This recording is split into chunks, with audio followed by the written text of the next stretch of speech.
This is going to hurt to record and possibly to listen to. It's really important to start by saying that I asked for this episode to be recorded now.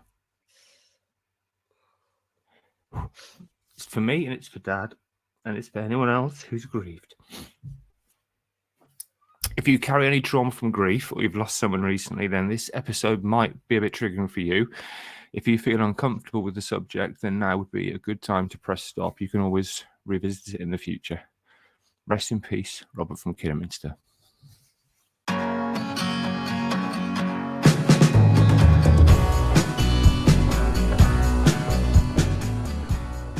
Welcome to episode 66 of the ADHD Adults podcast.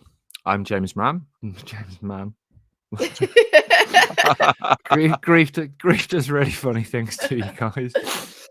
I'm James Brown, the man who grieves for the time he could spend not having to do this podcast. And as usual, I'm joined by Captain Grief Causer himself, Alex Connor, and of course, the woman who puts the queef in grief, Mrs. ADHD. Hi, Alex. Hi. Oh, fuck it. Hello, James. Too soon? Yeah, it's never too soon. Hi, Sam. Hello. I'm not going to ask how you are. No. No. Alex, how are you?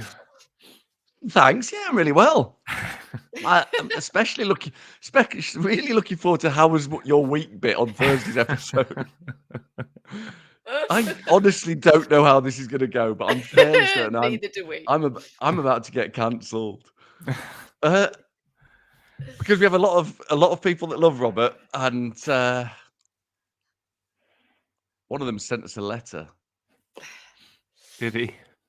Yeah, that's right, James. It's from a Robert from Kidderminster.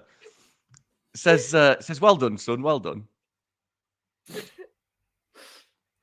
Thanks, mate.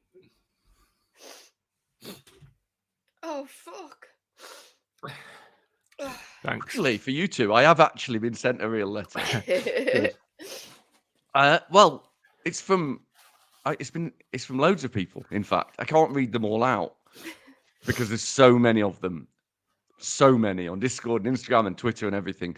And I'll just read a couple of them, or one of first. Well, thanks to Mickey O'Brien for what you did.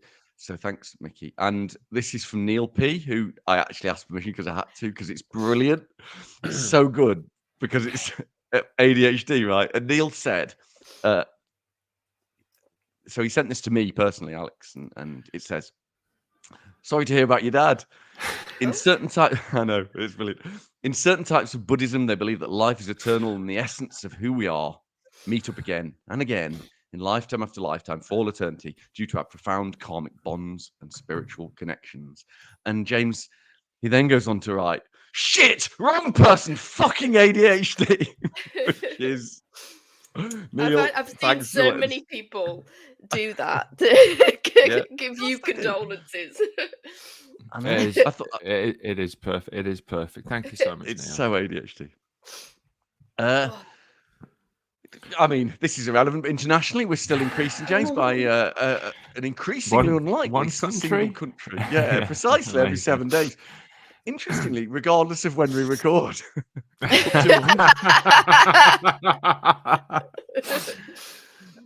We're up to 138 countries.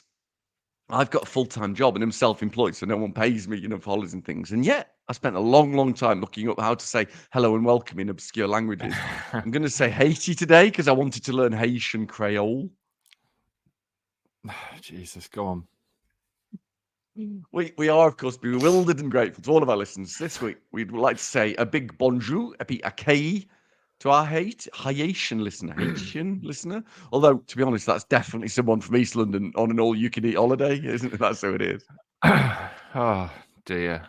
You know what? I'm so tired and emotionally labile. That was shit, Alex. Anyway. Thank you. Yeah. As usual, this used nappy swallowed whole by a particularly hungry English Bull Terrier that used to be walked by Robert from Kidderminster regularly episode of a podcast is a tragedy in 3 parts. We choose a theme. Last week was about ADHD and jobs and whatnot. Can't really remember, to be honest.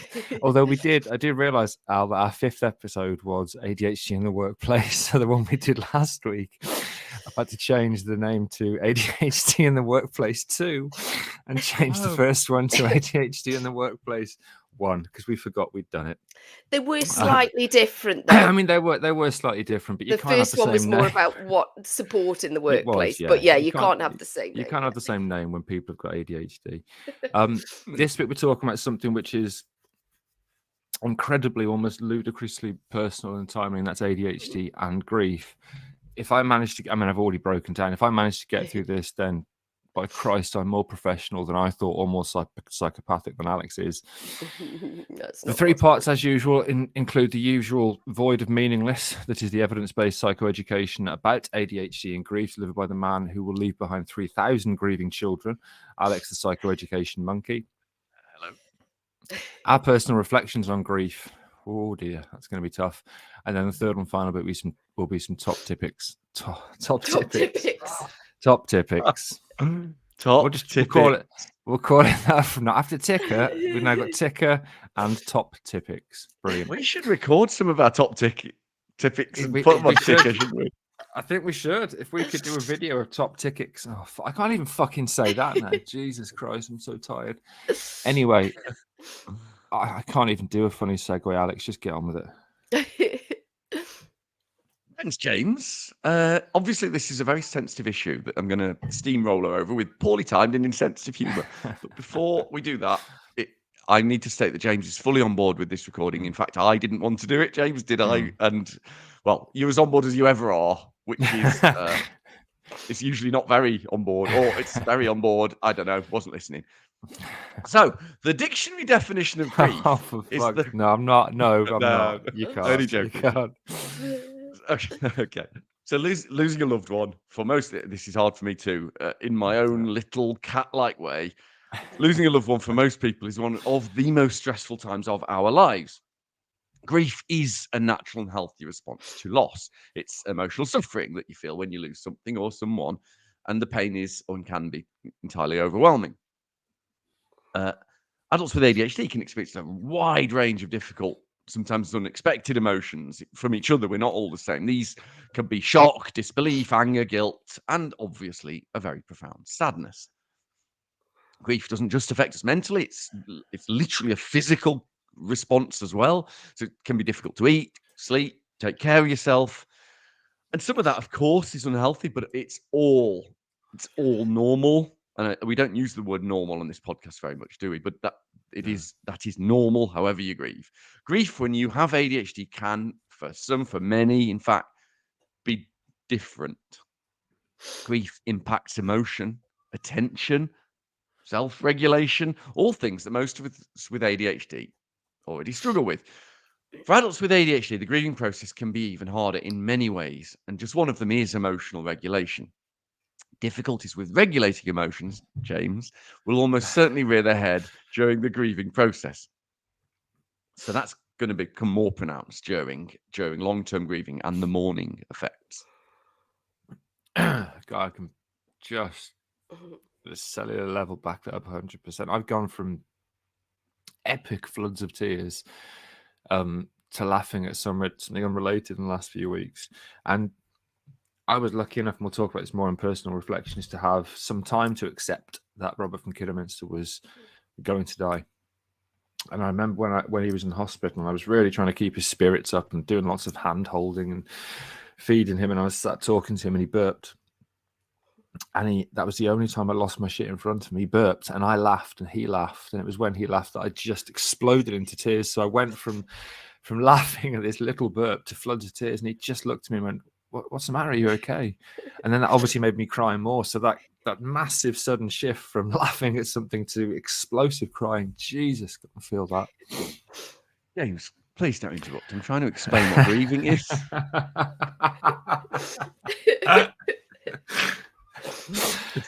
Good one. Chapeau, sir. Chapeau. Thank you. That's what I'm here for. I thought that might get me cancelled. Right. The words grieving and mourning are used interestingly, but let me just quickly, this is slightly dictionary definition. So grieving and grief are emotions. They're the emotions you feel. And mourning the concept of mourning is in fact a social process. It's usually a social process for how we express how we feel about the grief. So wearing a black armband is how we mourn, to express the fact that we are having emotions about something. From an ADHD perspective, it's really interesting studying, sorry about that, for grieving and mourning. One is that grief itself can look like ADHD, and the other is that ADHD people often grieve in an unusual way. There is a little research in the area, and some of it shows that the very symptoms of grief overlap with ADHD symptoms: trouble focusing, limited attention, hyperactivity, poor performance at school or workplace, games, and impulsivity, commonly seen in people who are mourning. It says mourning here. Come on, that should have written grieving. Come on, sort yourself out. What is wrong with you this week? If I can rely on one thing, it's even in my depths of despair that Alex is going to try and make me laugh. If I can't ever show you the messages we sent each other on the day and in the 2 days before Robert passed away, because they're so dark. But I needed that, and we had a good laugh. Anyway, carry on. Pimple, pinfall. I can't talk. Round-headed. I sent a couple of the messages I wrote to you to Jules, my brother, from the podcast, and he just, oh my god. And my wife said, or Lisa said, your relationship with James is weird. It really is. I had a similar message from Alex, actually, which was really good. He sends them to everybody. He actually looks for people that are dying and then sends their children and loved ones really awful messages. I do. I feel like a very, very real victim of the death of print media because of the obituaries. Okay, so this actual problem, ADHD grieving looking so similar, can be profound in children, so profound that it can lead to a misdiagnosis of ADHD, and multiple losses in life has been associated with a high likelihood of an actual ADHD diagnosis in children later on. Multiple losses increase the odds of an ADHD diagnosis, but they might be misdiagnosis because of the overlapping symptoms, or it could be because there is a huge discussion out there about a form of ADHD that is trauma-induced. So it could be that. Some people think that all ADHD is trauma-induced, and it's not. I don't necessarily agree with it scientifically, but it's not a stupid idea at all. The reason why adults with ADHD can find dealing with grief normally quite a challenge is because we seem to have what's called a less adaptive coping style.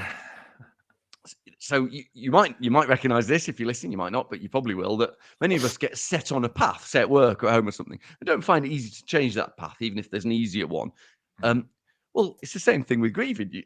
It's forced on you, isn't it? Your path of, having a dad has been forced on you. That isn't in the real world the case at the moment, and we don't choose that. And so it's that our adaptive coping style is affected. Also, it isn't that we have always too much emotion because of that. The other difficult side to this is sometimes we don't grieve enough, in inverted rabbit ears. And Sam, this might be because of our emotion regulation. We can't dissociate from situations, and so incredibly guilt-seeking missile that is object invisibility or object permanence means we can even forget that someone has died, which is fucking awful. We'll come on to this. I've had that more than once, and I still do with people that are important to me that have died. All right, thanks for that, mate. I think it's time to have a break so I can use up a box of tissues. Ding. We'll see you in part 2 for some personal reflections. Alex, hi. Aight. What's up? Hello, Governor.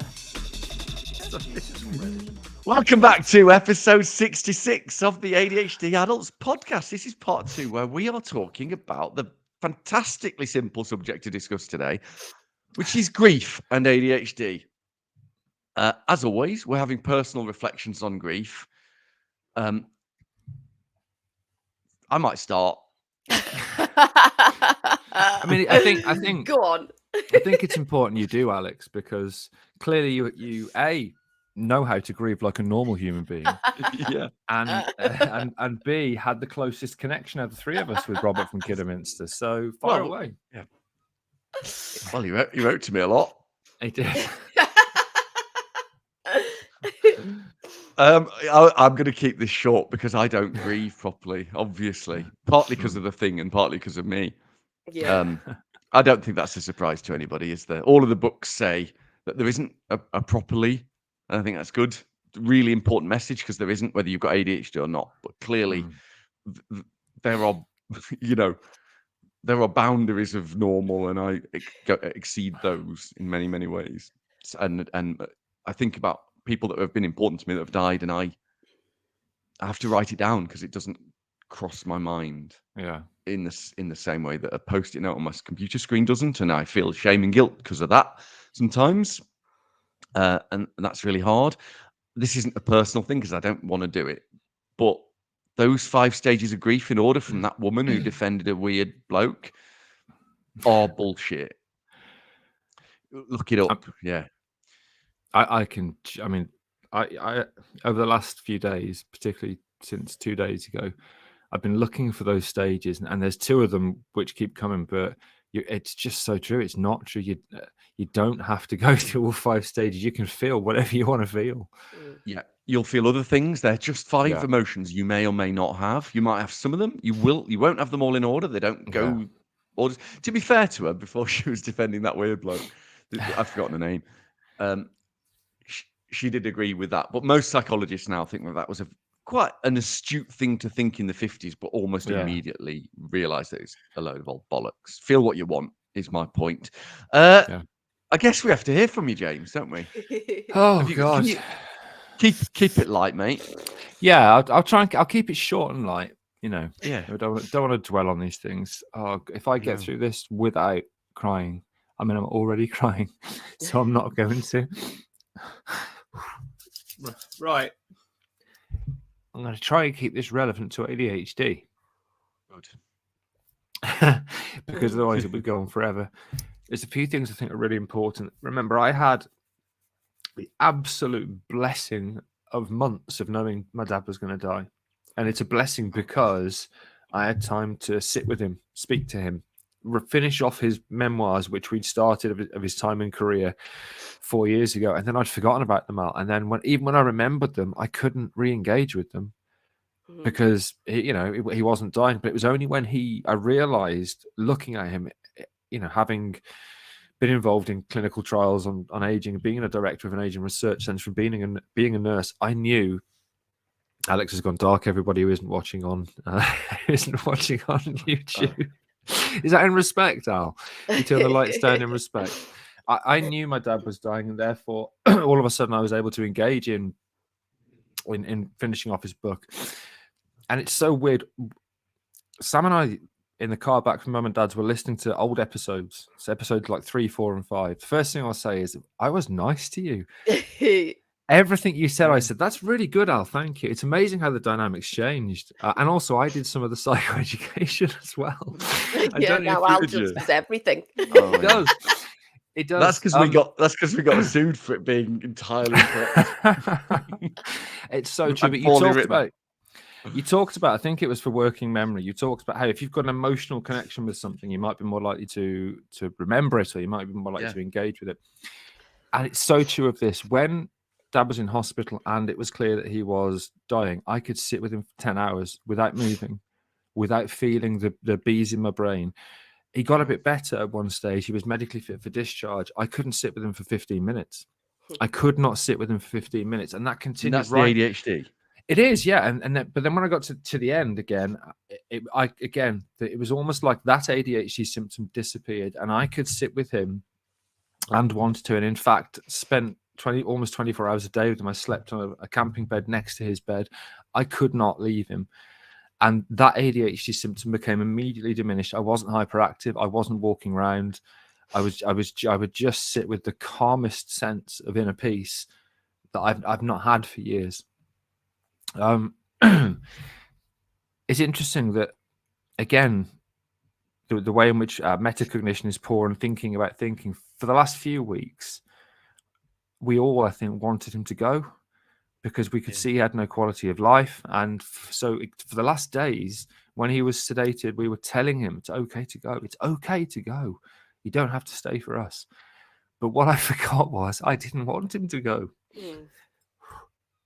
So when he went, and about 2 hours after he passed, and when all the messages had been sent and the phone calls had, the utter loss of energy, I couldn't even type on my phone. I had so little energy. I hadn't slept for 4 nights, which is obviously very related to that. But it was that sudden realization that I've been telling him to go for 3 weeks, but I didn't want him to go. I didn't want this. But I forgot that I didn't want this. And that was a really hard thing to take. The rapid mood changes we've talked about.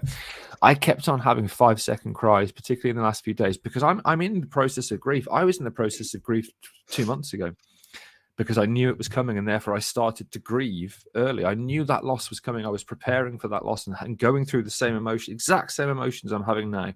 They just weren't So it was quite the as same. strong. It was the same. It was the same, but it's just probably 10 times stronger when he goes, and only at certain points. So I kept on having, just before, particularly immediately before, in those 4 very difficult days and in the 2 days since, I keep having these little 5-second cries where and I'm not a pretty crier. I mean, Mrs. ADHD is a hilarious crier. It makes me laugh so much, but my face just implodes on itself and it's terrible. Yeah. But I would have these 5-second really intense cries and then just say to myself, push it down, particularly when I had to be around Dad and had to be around family. And I could stop like that and just say, push it down. And all of a sudden, the tears stopped completely.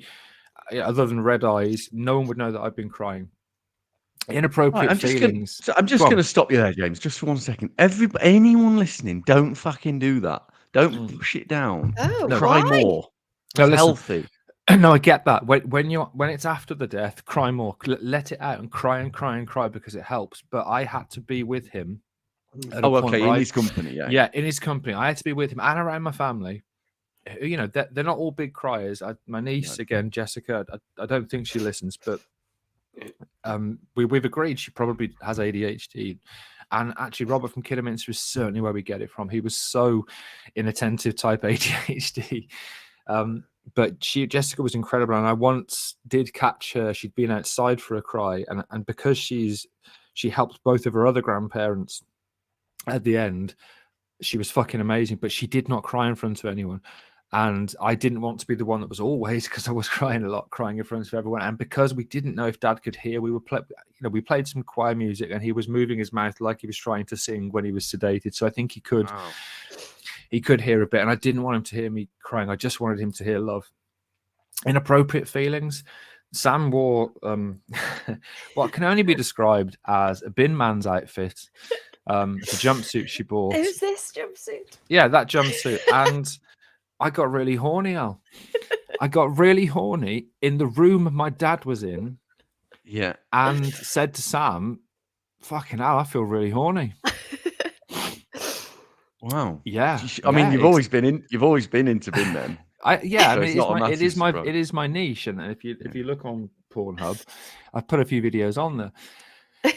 But again, it was just, and I never want sex with Mrs. ADHD. Obviously, look at her.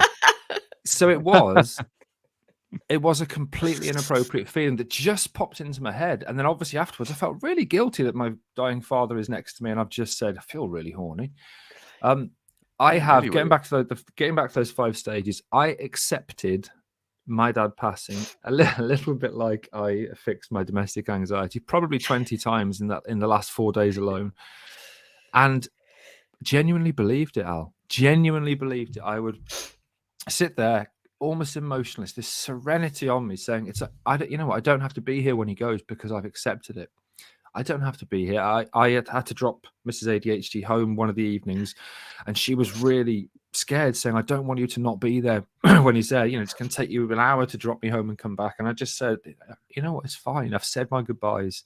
I've read my eulogy too. Actually, I hadn't read it then. I've said my goodbyes. I'm at peace with this. And then, half an hour later, I'm not at peace with this. I'm not at peace with this. Driving fast. Exactly, when there's red lights, you're going, for fuck's sake, so many red lights. Adrenaline and exhaustion. Again, the hyper-focus thing. I hyper-focused on Dad for the last 2 months to the point that it's actually damaged my health. I'm now pre-diabetic because I didn't move for nearly 3 months, and I ate all the shit to emotionally deal with emotions by eating, and Mrs. ADHD is a complete fucking enabler. Even last night, she said, "Shall I go and get loads of shit food? I love her to bits, God's sake." And I said, "Yeah," because that's how I cope, Al. So I've put only a little bit of weight, only 2 kilos, but it's I haven't moved. Drive to the hospital, sit at the hospital, drive to mum and dad's, to mum's house, sit at mum's house. And I'm not picking you up on that mistake.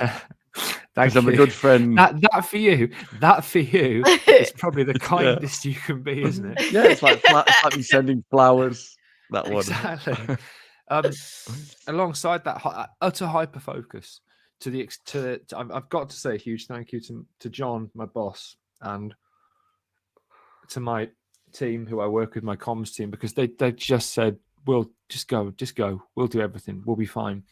And I did fuck all work for a good 6 weeks, and then re-engage with work, and then disengage with work again. They've been incredible, but that hyper focus, to the exclusion of Mrs. ADHD, to the exclusion of my health, meant that self-care went. And it's the same now after he's passed, and I'm right in the heat of grieving. I don't want to brush my teeth. I don't want to take my medicine. In fact, I don't know if I have taken my medicine, because now in this part of the grief, my inattentiveness is 10 times worse. My working memory is much worse. I lose stuff a lot, obviously, but I have no idea, because I haven't replaced the batteries on my timer cap. I don't know. And it's an hour ago. I don't know if I took medication. No idea. And I'm that's not the true of everyone who's grieving. So for Yeah. people with ADHD, it's the exacerbation is going to be It massive, is. right? The other thing is, again, I'm emotional. I'm sorry I'm going on so long, but obviously this is my podcast. You two are not important. So boring. It really is. I made my dad a promise when he was still awake and alive, and he made me promise to stay by his side right till the end. And that almost caused a problem with my family, because my mum wanted to spend some time with him at one point, and I got angry and almost left the house because my mum wanted to sit next to him and play some music. But it was because of that promise, Al, because I thought the only thing I can do is keep that promise. And the emotional dysregulation there at not being able to possibly keep a promise to a man was incredible. So what you're saying is, don't promise anything to anyone. Yeah, don't promise anything to anyone dying. I mean, you might not be able to keep it. If anyone else loves them, they might get in the way of that promise. Last three really quick things. When he died and we got back home, now I hadn't slept for 3 or 4 days. I was utterly exhausted. And in fact, we came home a little bit early. Mrs. ADHD and I came home because I was scared if I sat down, I'd fall asleep and not be able to get home. But when I got home, I didn't want to go to sleep. And that's because, and this is probably the same for most people that grieve, but with ADHD, there's an angle to it. I didn't want the day to end, because if the day ended, tomorrow started, and then this was real, then the rest of my life was starting without him. But if it was still the day that he died, he was still kind of here. And the pain that I had, and luckily still have, I was scared that I'd lose it. Because we forget things, because emotions are transient. I never want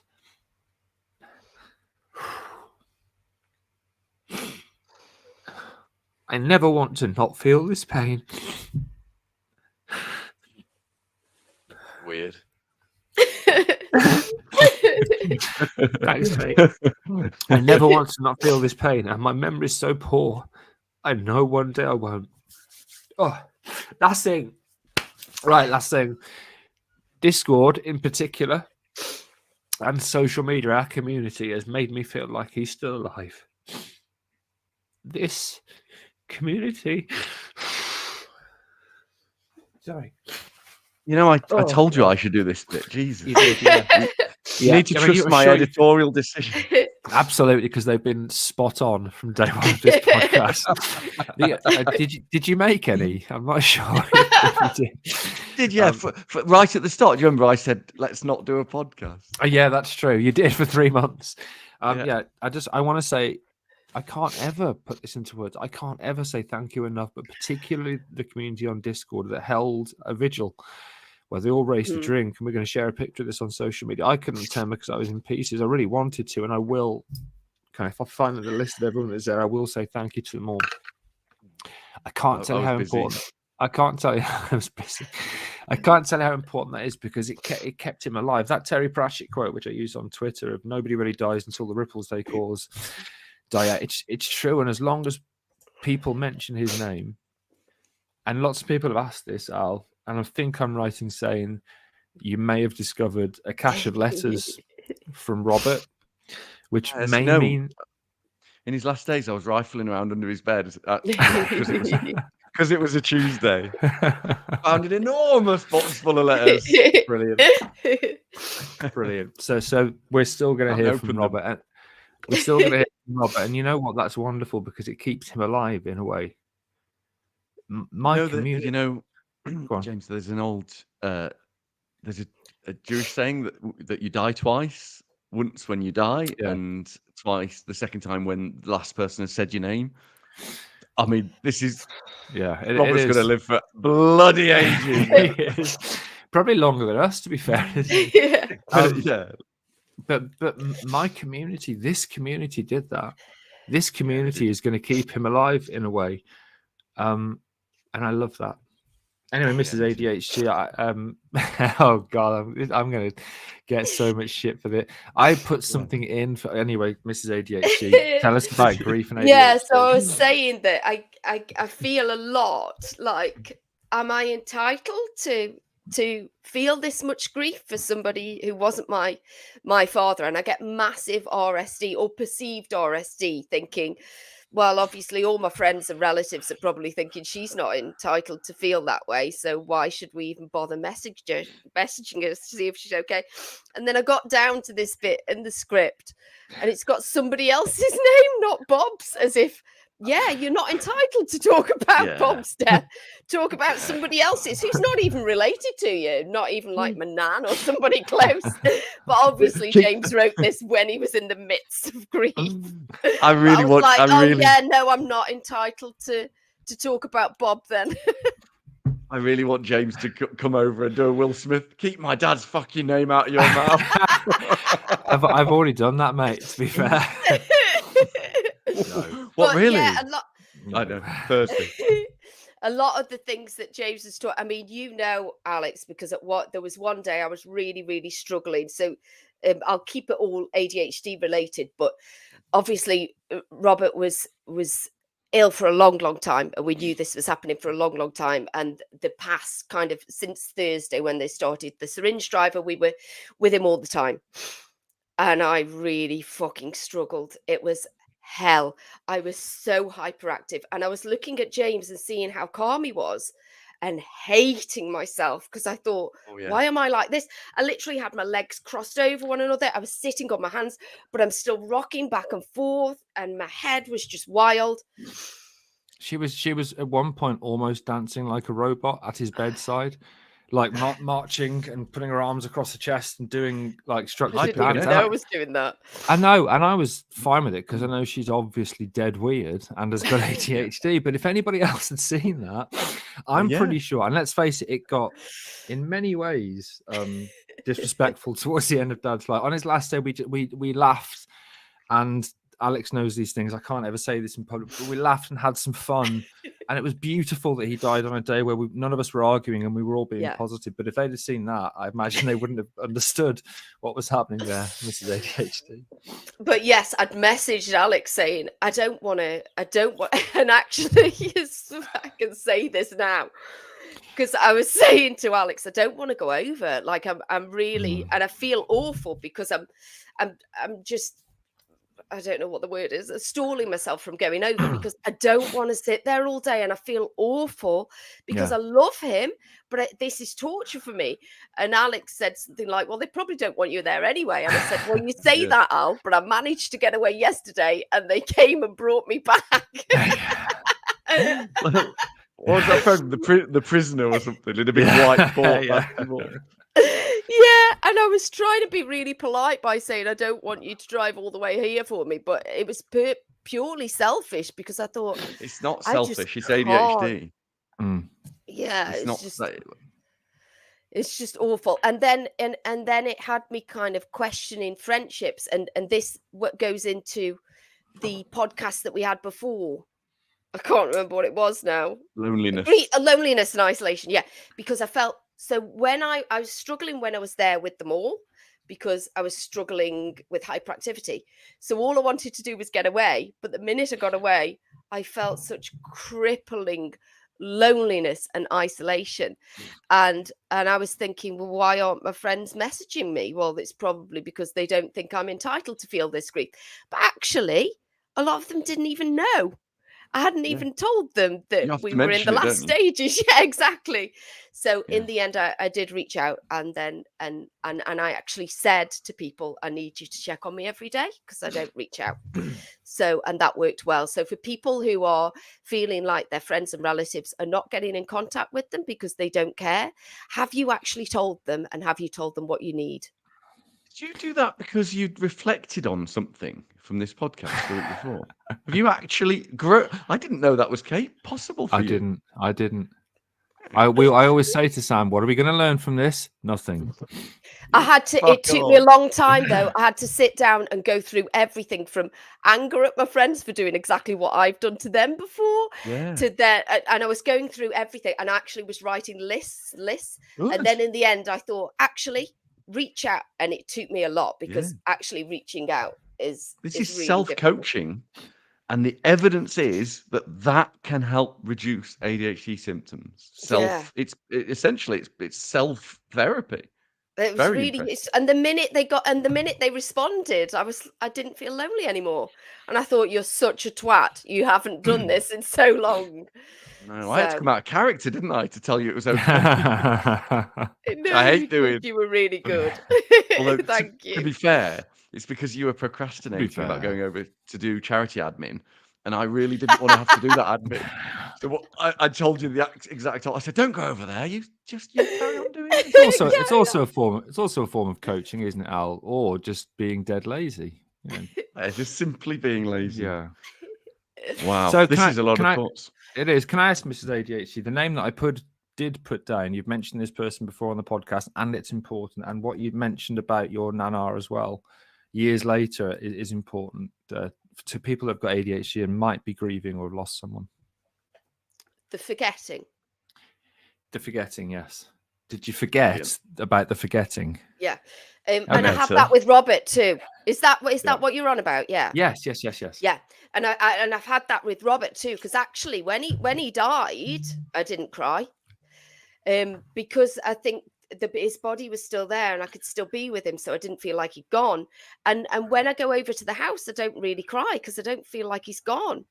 But then I remember, and I think and I've done this with my nan and with people in the past, and it's great. I feel like it's a great coping mechanism for me to forget. But it keeps coming back, and it's like it's the first time. So I'll go out and I went out and do some shopping last night, came back, and I was fucking hysterical. She was.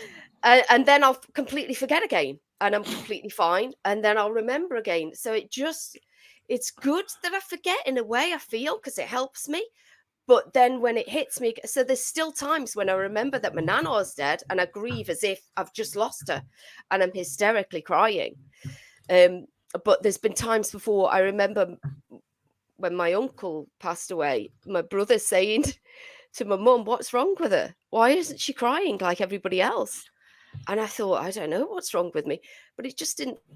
And I get that a lot. It doesn't feel real a lot, even now with Robert. I still think he's here, but he's not. I like you added the "but he's not." I mean, I wrote it down because it seemed so insensitive to say. I've literally written, but he's not down. He's not here. Yeah. But I don't feel like he's gone now. I'm talking now and I don't feel like he's gone, but I know it'll come back again. Yeah. We say this a lot, don't we? This is everything both of you have said is grief for, I think, everyone in the world. Right. Just that when you've got ADHD, these things are exacerbated. We say, because we know why. It's a disability, the extremes of a mental continuum. It's grief plus. Right, we've got time for a game. You can't argue. Al, you can't argue. You can't. One of the beautiful things about this episode and only this episode is you can't argue with these things.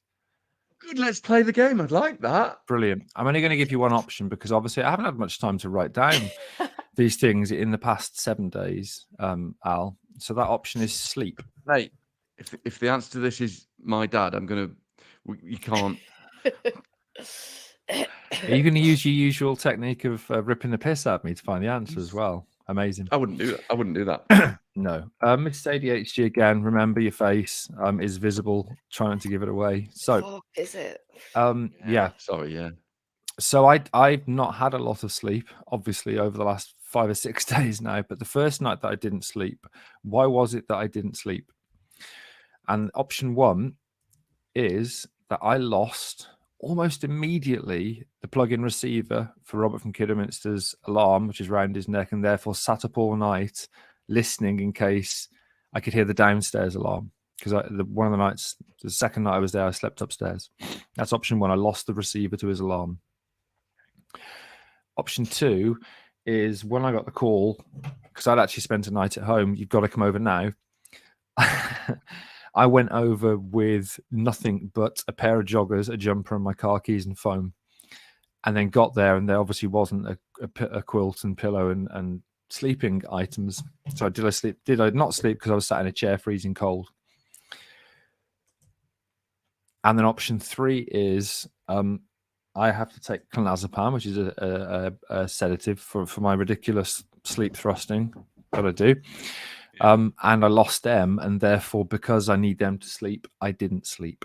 Which of the 3? Right. I like this one. Right. I think it isn't clonazepam because if there's one thing you would never forget, James, is drugs. Simple as I don't think it's that you went with your jogger, jumpers, car keys, and phone because you would never remember all 4 of those things. So I reckon you lost the alarm immediately. It's wonderful and heartwarming to know you're wrong. Fuck off. No, yeah. It's the worst thing that's happened to anyone this week. It is definitely, objectively, literally, Alex. Shit. No, I lost to clonazepam. I took out by this point in time, Mrs. ADHD brought everything over. She can't pack a bag for a holiday, but all my clothes and drugs and everything I own, she'd managed to put in a TARDIS-like bag and bring it over. But between that point and 4 hours later, I lost the clonazepam.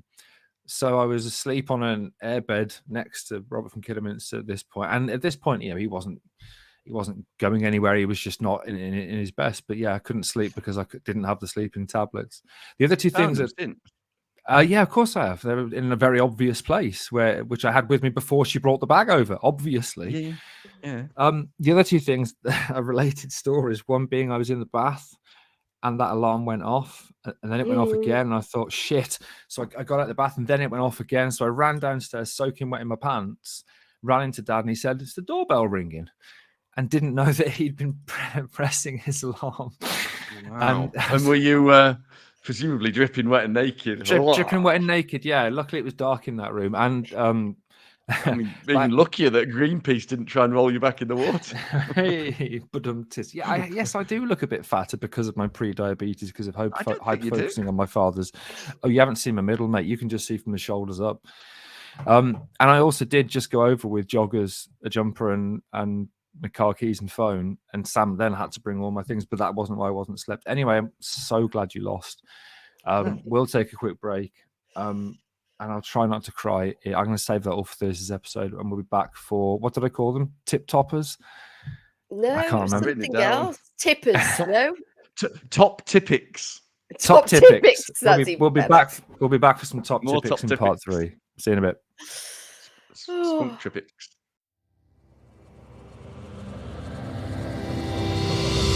Spunk trumpet. Welcome back. Welcome back to. I mean, 5 in 5. Yes. 4. Sorry. Welcome back to. Sorry, I need the ticker tape to come along the bottom so I can read it. Hang on.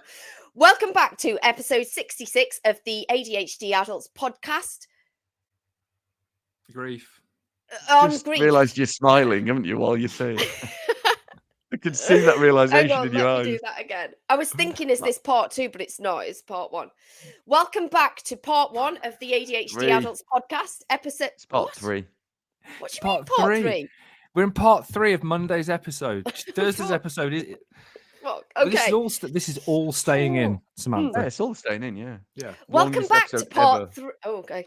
Welcome back to part 3 of the ADHD Adults podcast, episode 66 on ADHD and grief. R.I.P. Robert from Kidderminster. Don't read Oh, the no, I ticker. just read everything. Don't read.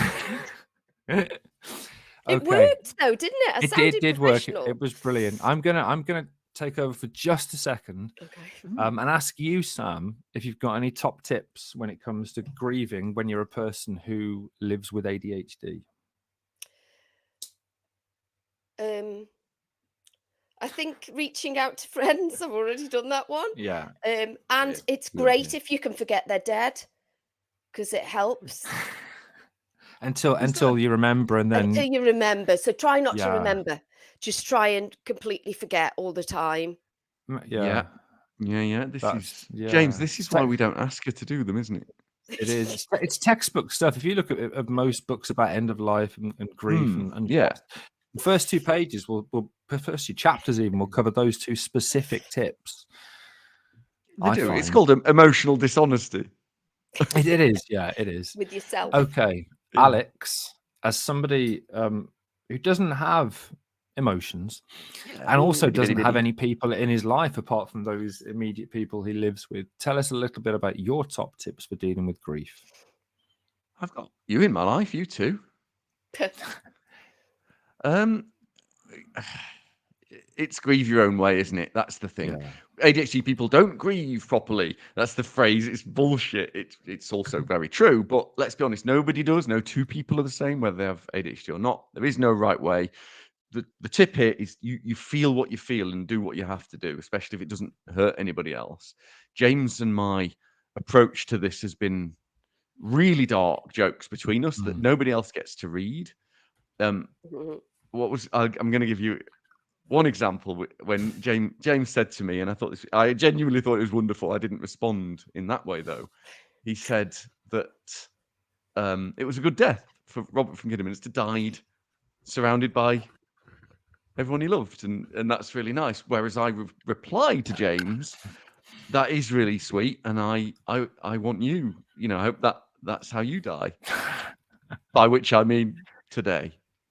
and that's what we do, isn't it, James? Because that's how we choose. So how you choose to deal with these things is okay, and it's good. And the second tip is evidence-based, and it's this: cry. Crying is healthy. There are many physical and mental benefits of crying. You live longer. You're less likely to have depression. It's really healthy. I find it almost literally impossible. I cry all the time and I'm depressed all the time, so that's not true. Are the 2 linked, Sam? Well, he's just said you're less likely I to know. have depression if you cry. Yes, but It's wrong. I'm Wait. depressed and I cry all and the time. so In fact, welcome to when you're depressed, you cry all the time. welcome to N=1 science with Mrs. ADHD. And causality versus correlation. Okay, what you're Yeah. describing there, Sam, is what we call wet pavement causes rain. What you've said is...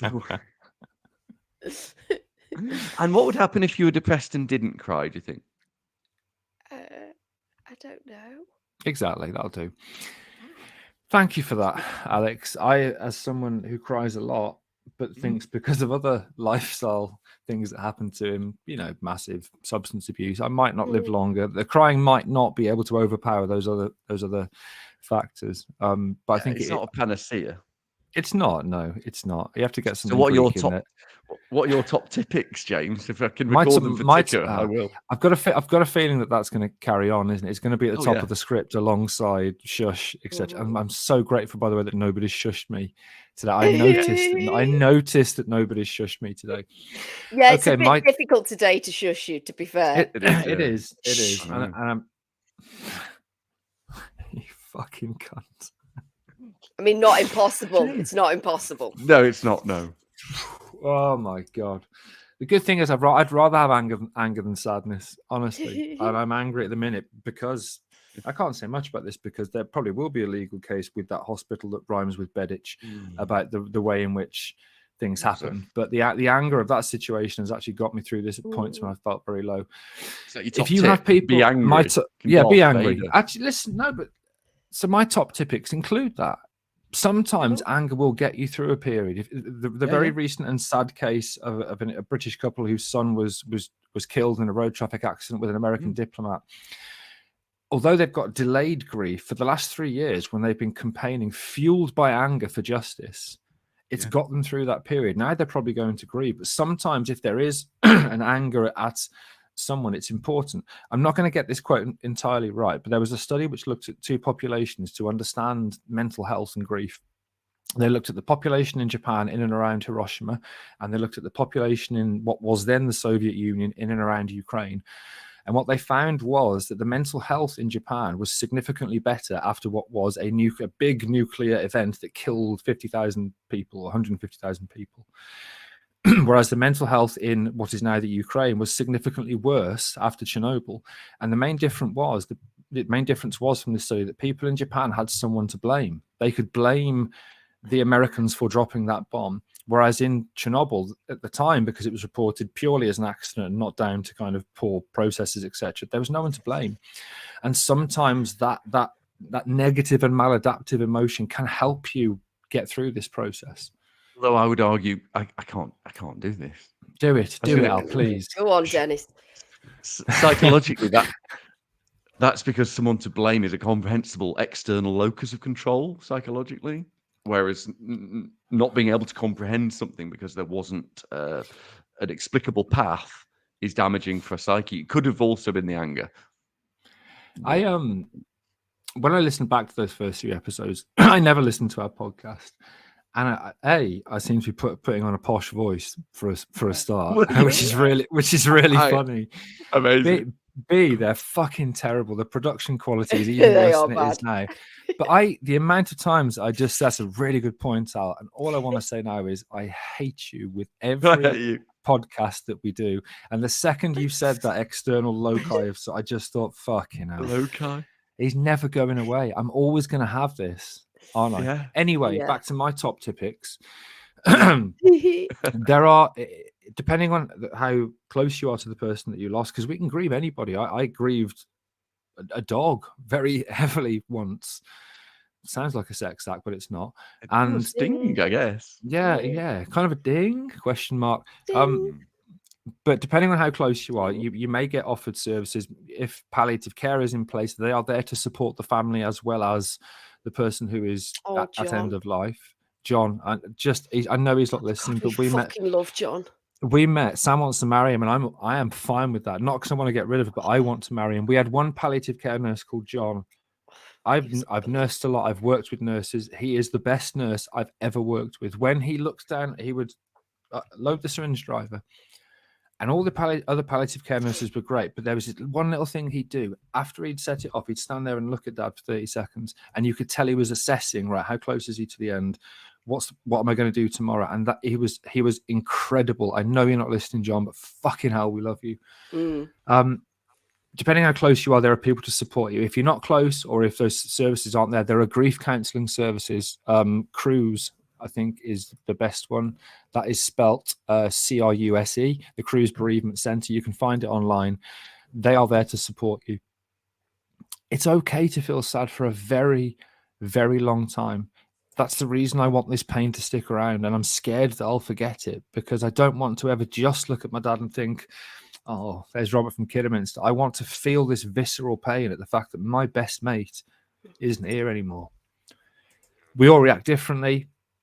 Don't beast yourself for feeling horny, or for feeling hungry, or for laughing, because his face then, because actually those emotions may be inappropriate. We've got ADHD, it's tattooed on our fucking inner eyelids, inappropriate emotional response. It's not your fault if you feel that way. It's the way your brain handles emotions, because its emotion regulation centers aren't quite the same. And the last thing is, last top tip is it's so hard because I didn't do this, and I know you won't as well, dear listeners and viewers, is try and self-care a little bit while you're grieving. Try and make sure that you eat and drink and just do a little bit. Sorry? How to self-care, or how do you try? Yeah.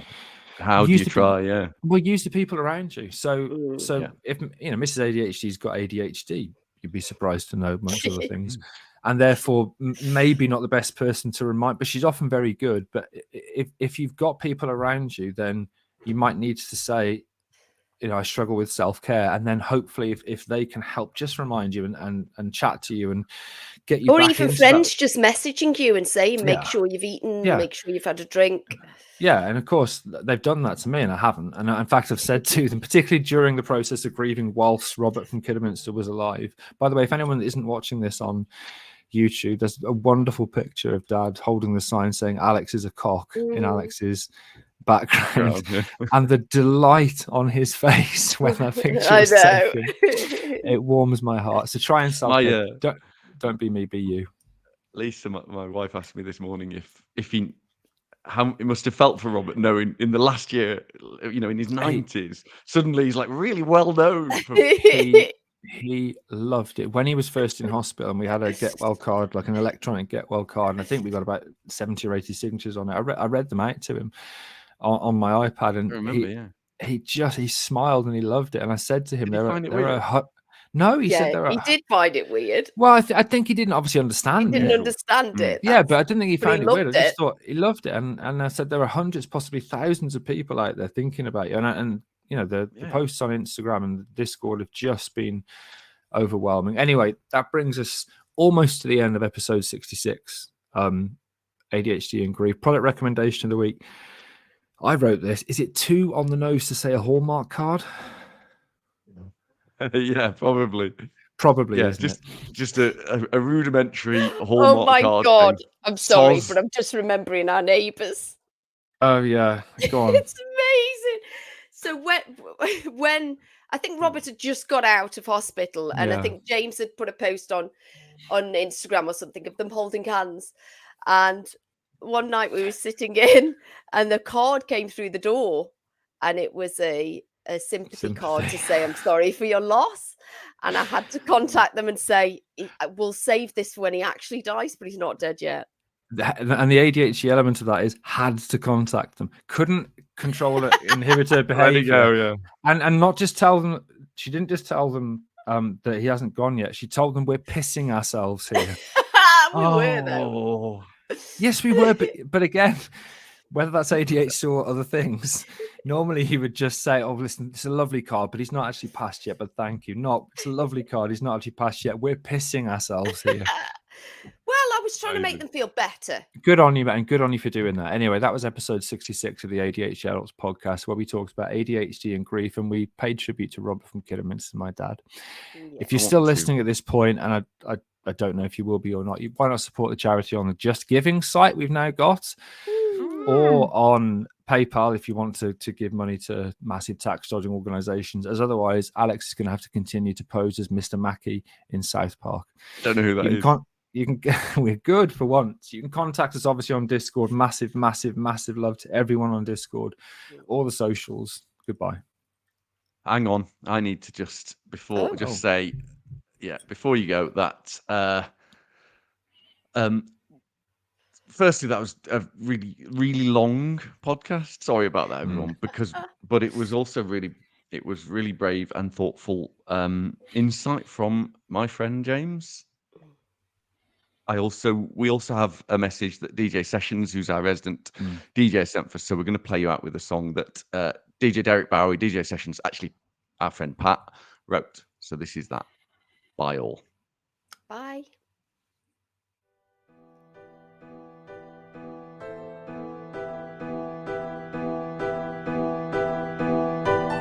We're getting actual emails every day. Can I read one out? Please do. Okay, very quickly. The first one is Robert from Kidderminster has written, Alex, why don't you do the podcast on your own? It would be immeasurably better. This is from Robert from Kidderminster. And Can I stop you there, because our 10 listeners are all now aware that you're going to say Robert from Kidderminster. So if you could just move on to the actual email and save them the bother. It's from a Robert. Let me look. From Kidderminster. Robert from Kidderminster. Robert from Kidderminster. Robert from Kidderminster. I'm surprised. We've got loads of correspondence coming in. And we've Robert from Kidderminster, James. It says. Oh, you've been sent a letter. Who from, Al? Robert from Kidderminster. I've been sent a letter from. Yeah, from. I'm just going to check. From Robert. From Robert from Kidderminster. Robert from Kidderminster. Oh, I wonder what Robert had to say. I've been sent a letter, James, from Robert from Kidderminster. It says, I'm proud of you, son. Thanks, Robert. Cheers, Dad.